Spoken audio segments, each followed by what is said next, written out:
Hello students, welcome back to your bio 24/7। कैसे हैं आप सब लोग? आई होप आप सभी लोग अच्छे होंगे। बच्चों, आज जो हम टॉपिक स्टार्ट करने वाले हैं वो है cell mediated immunity. Cell mediated immunity, उससे पहले हम इम्यूनिटी के टाइप्स, एक्वायर्ड इम्यूनिटी और एक्वायर्ड इम्यूनिटी का फर्स्ट टाइप्स AMI तक कर चुके थे। आज हम CMI करेंगे।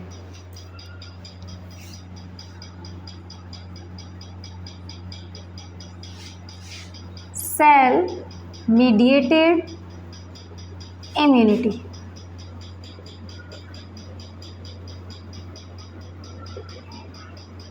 आइए स्टार्ट करते हैं। सेल मीडिएटेड इम्यूनिटी के लिए कौन से सेल काम करते हैं बच्चों? T lymphocyte sales.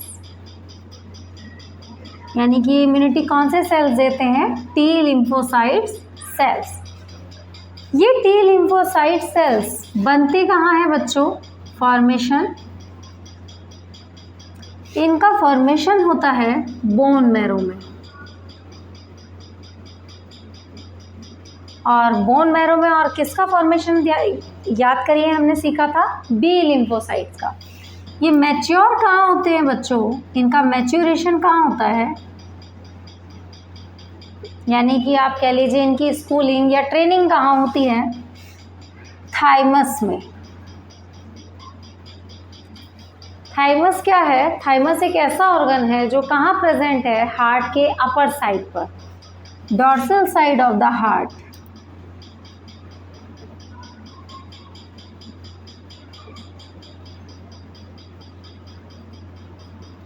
बच्चों, थाइमस का साइज एज के साथ डिक्रीज होता चला जाता है। जैसे जैसे एज बढ़ेगी तो थाइमस साइज डिक्रीज होता जाता है।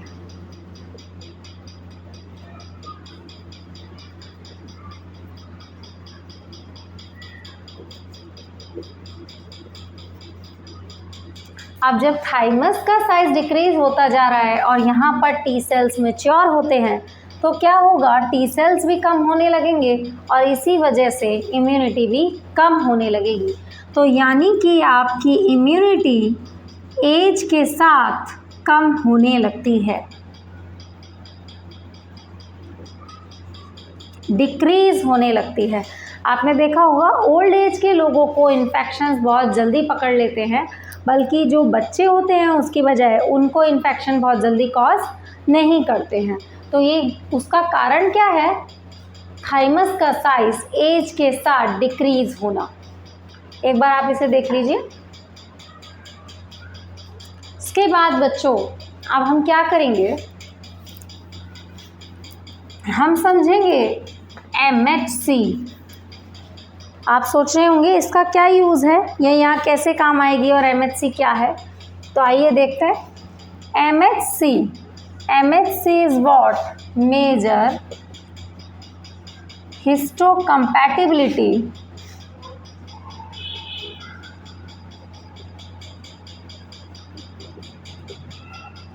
कॉम्प्लेक्स कहते हैं इसको। इसका दूसरा नाम HLA, ह्यूमन ल्यूकोसाइट्स एंटीजन है। बच्चों, ये एक प्रकार के प्रोटीन हैं। कैसे बनते हैं वो देखिए। जैसे कि ये आपके सेल हैं, हर इंडिविजुअल में कुछ क्रोमोसोम्स कहाँ से दिए जाते हैं? मदर से। कुछ क्रोमोसोम फादर से दिए जाते हैं। ये मान लीजिए ये आपके क्रोमोसोम्स, कुछ क्रोमोसोम्स कहाँ से आए? ये आपका क्रोमोसोम, ये उसके अंदर DNA, कुछ कहाँ से आए? मदर से, और आधे कहाँ से आए? फादर से। तो ये क्या बनाते हैं? ये मदर और फादर से मिलकर बनाते हैं। ये क्रोमोसोम्स क्या बनाएंगे? प्रोटीन्स। ये प्रोटीन्स कौन से हैं? MHC protein. अब ये जो MHC प्रोटीन है बच्चों, ये ऐसे प्रोटीन हैं, इन्हें टैग प्रोटीन या मार्किंग प्रोटीन की तरह भी आप ले सकते हैं, जो ये मार्क कर देते हैं कि ये आपकी पहचान बनाते हैं कि आप अपने माता पिता की ही संतान है। एक तरीके से आपकी जो आपकी पहचान कि आप अपने माता पिता की संतान है, ये MHC की मार्किंग से ही पता चलता है। तो बच्चों, ये MHC कितने टाइप के होते हैं? MHC first, MHC second. MHC first जो है बच्चों, वो कहाँ प्रेजेंट होते हैं? हर सेल में प्रेजेंट होते हैं, प्रेजेंट ऑन एवरी सेल।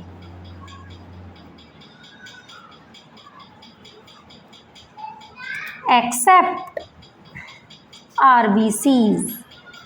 कहाँ नहीं प्रेजेंट होते हैं? एक्सेप्ट कहाँ पे? RBCs में। RBCs red blood cells.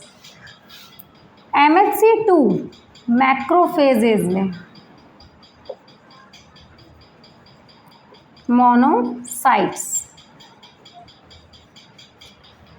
Major histocompatibility complex है। ह्यूमन ल्यूकोसाइट्स एंटीजन या MHC या HLA आप इसे कह सकते हैं। MHC प्रोटीन आपको समझ आ गया है। अब इसका काम कैसे है वो देखिए बच्चों। सेल मीडिएटेड इम्यूनिटी में इसका क्या काम है वो देखिए जरा।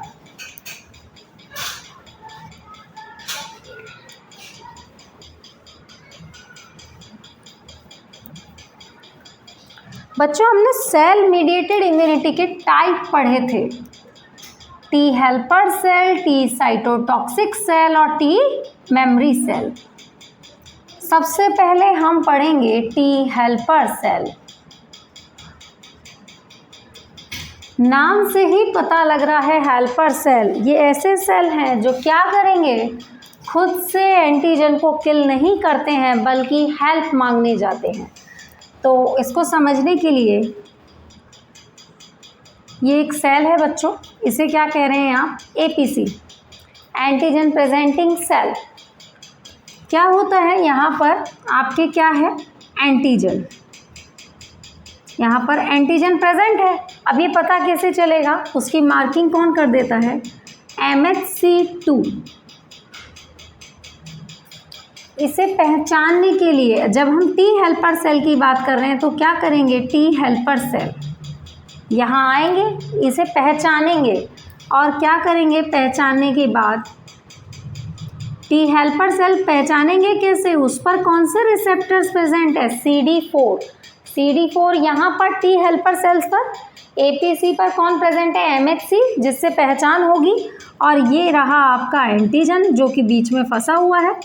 तो ये इसके साथ क्या करेंगे? पहचान करने के बाद ऐड होंगे। और अब ये क्या बनाएंगे? इंटरल्यूकिन्स। आपके जो T हेल्पर सेल है वो क्या बनाएंगे? इंटरल्यूकिन्स बनाएंगे।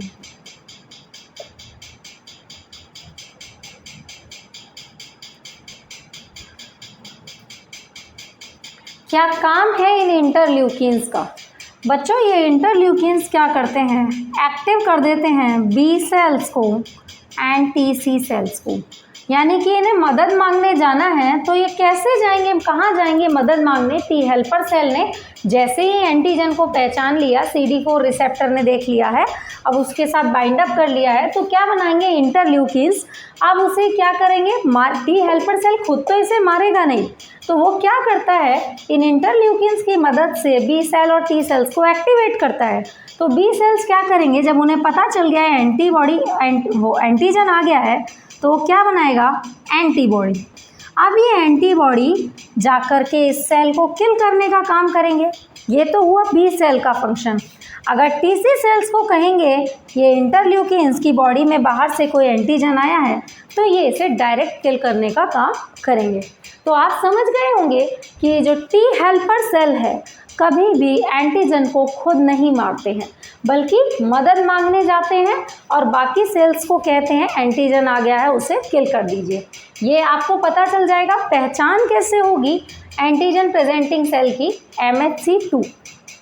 और यहाँ पर pH पे कौन प्रेजेंट है? CD4 रिसेप्टर्स जो इसको पहचान के पकड़ लेंगे। ठीक है, ये आपको क्लियर है? एक बार आप देख लीजिए ध्यान से। अब हम TC सेल पढ़ेंगे, उसका क्या मैकेनिज्म है।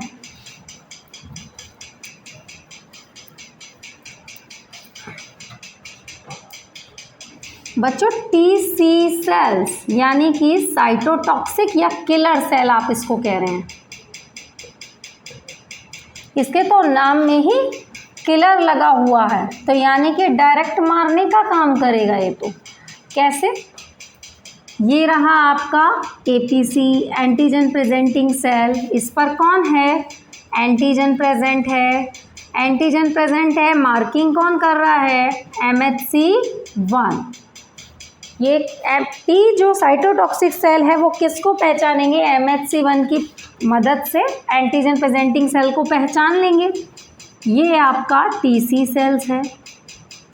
ये क्या करेगा? इस पर भी रिसेप्टर प्रेजेंट है, और इस पर कौन से रिसेप्टर प्रेजेंट है बच्चों? CD8। ये आपका एंटीजन, और इसको पहचान के पकड़ लेगा।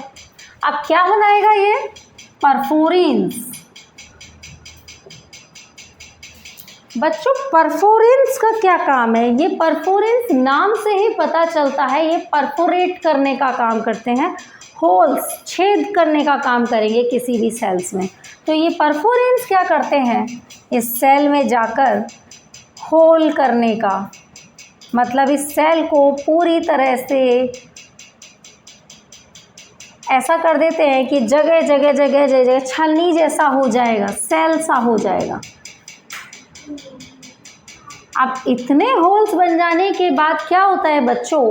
बाहर का, सेल के बाहर का जो मटेरियल है वो सेल में आने लगेगा। जब इसमें होल्स हो गए हैं तो बाहर का मटेरियल तो डेफिनेट है वो अंदर आएगा। जब अंदर आएगा तो सेल में बाहर की चीज़ें अंदर शामिल हो रही हैं, तो सेल क्या होगा? स्वेल कर जाएगा और अल्टीमेटली बस्ट हो जाएगा, किल हो जाएगा। ये सेल रिजल्ट क्या है? बाहर के मटेरियल आने के बाद सेल स्वेल करेगा एंड अल्टीमेटली बस्ट। एक तरीके से साइटोटॉक्सिक सेल ने इसे डायरेक्टली किल कर दिया है। तो आप टी साइटोटॉक्सिक सेल का मैकेनिज्म समझ गए होंगे। एक बार आप इसे देख लीजिए।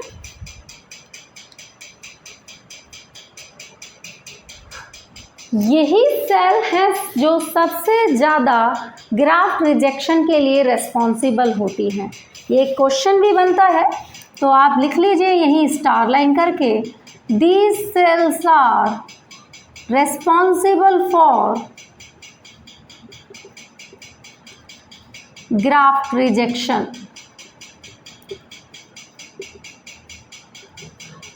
Is it clear students? अब हम आगे चलते हैं, ज़रा देखें कि ग्राफ्ट ट्रांसप्लांट या ग्राफ्ट का रिजेक्शन क्या है, कैसे होता है, वो हम इसी में पढ़ेंगे।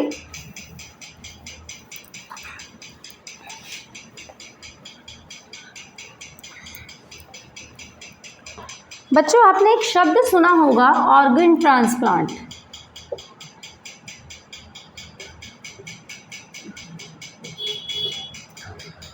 बेटा किसी की कोई किडनी, एक किडनी खराब हो जाए तो क्या कहते हैं? उसे ट्रांसप्लांट किया जाता है। लिवर ट्रांसप्लांट, हार्ट ट्रांसप्लांट, बिल्कुल आपने ऑर्गन ट्रांसप्लांट का नाम सुना होगा। पर ये होना क्या बहुत इजी वर्क है? It not so easy. इसके लिए क्या होता है? सबसे पहले आपको डोनर चाहिए। मान लीजिए डोनर मिल जाता है, डोनर बहुत इजीली नहीं मिल सकता है, पर फिर भी आपको डोनर इजीली मिल भी जाता है, तो उसके बाद क्या होगा? उसके ब्लड ग्रुप को चेक किया जाएगा। पहले ब्लड ग्रुप मैचिंग होगी, उसके बाद क्या होगा? नेक्स्ट प्रोसीजर जो मैंने आपको अभी तक पढ़ाया, MHC टाइपिंग। तो क्या होगा ऑर्गन ट्रांसप्लांट में? सबसे पहले हमें क्या चाहिए? डोनर। डोनर मिलने के बाद क्या नेक्स्ट स्टेप होगा? Blood group matching.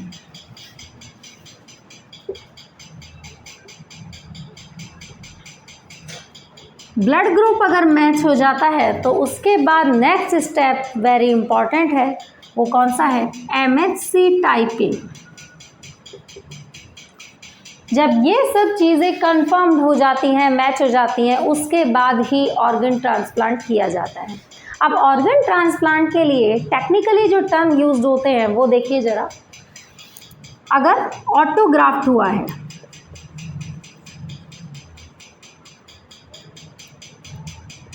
ऑटोग्राफ्ट मतलब सेम बॉडी ट्रांसप्लांट।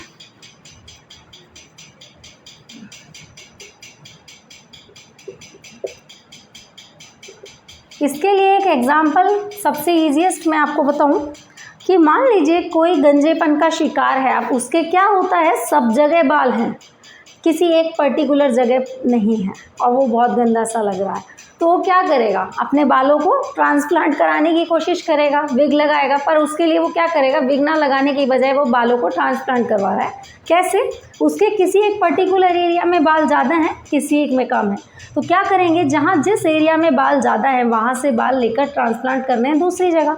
तो ये सेम बॉडी ट्रांसप्लांट है, तो इसमें रिजेक्शन के चांसेस बिल्कुल जीरो होते हैं, क्योंकि उसी की बॉडी का पार्ट लेकर के लगाया जा रहा है, तो वहाँ ट्रांसप्लांट जीरो है, वो रिजेक्शन जीरो है और ट्रांसप्लांट फुली सक्सेस्ड होगा।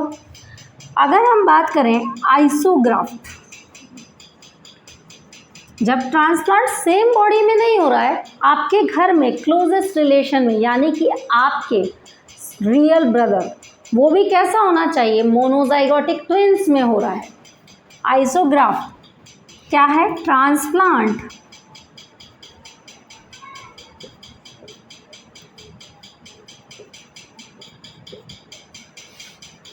इन मोनोजाइगोटिक ट्विंस। तो ये ट्रांसप्लांट बहुत इजीली सक्सेसफुल रहेगा और इसमें रिजेक्शन के चांस इसमें भी कम होंगे, बिल्कुल नहीं होंगे। उसके बाद एलोग्राफ्ट, अब मान लीजिए कोई मेजर और ऑर्गन ट्रांसप्लांट होना है और वो जो ऑर्गन ट्रांसप्लांट के लिए आपको डोनर नहीं मिल रहा है, अब आप कहाँ ढूंढेंगे, मतलब कि आपका मोनोजाइगोटिक कोई ट्विंस भी नहीं है, तो क्या होगा, आप रिलेटिव्स में ढूंढेंगे। तो रिलेटिव्स क्या हैं, आपके सेम स्पीशीज़ में हो गए, तो वहाँ जो ट्रांसप्लांट होता है उसको कहते हैं सेम स्पीशीज़ ट्रांसप्लांट, बिटवीन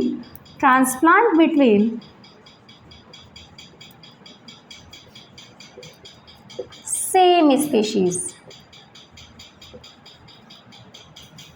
यहाँ पे भी चांसेस, कुछ परसेंट चांसेस हो सकते हैं रिजेक्शन के, मैक्सिममली नहीं होंगे। उसके बाद ज़ेनोग्राफ्ट, स्टूडेंट्स इसमें ट्रांसप्लांट के रिजेक्शन के चांसेस बहुत ज़्यादा होते हैं, ग्राफ्ट रिजेक्शन के चांसेस बहुत ज़्यादा होंगे। क्यों होंगे, क्योंकि यहाँ ट्रांसप्लांट कैसे हो रहा है बच्चों, बिटवीन डिफरेंट स्पीशीज। जब स्पीशीज ही डिफरेंट हो जाएगा तो डेफिनेट है चीज़ें मैच नहीं होंगी, और जब मैच नहीं होंगी तो ग्राफ्ट रिजेक्शन के चांसेस सबसे ज़्यादा होंगे। तो बच्चों आपने देखा कि सेल मीडिएटेड इम्यूनिटी में TCTH सेल का मैकेनिज़्म कैसा है, कैसे काम करते हैं, MHC क्या है, APC क्या है, HLA और ऑर्गन ट्रांसप्लांट, आपने ये सब सीखा। सेल मीडिएटेड इम्यूनिटी बच्चों आई होप आपको बहुत अच्छे से समझ आई होगी। अभी आपको इम्यूनिटी टॉपिक को बच्चों शुरू से रिवाइज करना है, तो मैंने इसके पहले से वीडियो डाले हुए हैं, इम्यूनिटी, उसके बाद इम्यूनिटी टाइप्स, फिर इम्यूनिटी में एक्वायर्ड इन्नेट इम्यूनिटी और एक्वायर्ड इम्यूनिटी एंटी का first type antibody mediated immunity, और आज हम एक्वायर्ड इम्यूनिटी का सेकंड टाइप पढ़ रहे हैं, cell mediated immunity. Immunity topic एक कम्प्लीटली अब एंड हो चुका है। तो अब बच्चों आई होप आपको ये अच्छे से समझ आया होगा। अगर आप इसे कम्प्लीटली देखना चाहते हैं तो मेरे लास्ट वीडियो को चलाकर आप देख सकते हैं, लिंक डिस्क्रिप्शन बॉक्स में दिया हुआ है। आपको ये वीडियो अगर अच्छी लगी हो तो चैनल को लाइक शेयर सब्सक्राइब ज़रूर करिएगा और बेल आइकन दबाना ना भूलिएगा। Thank you.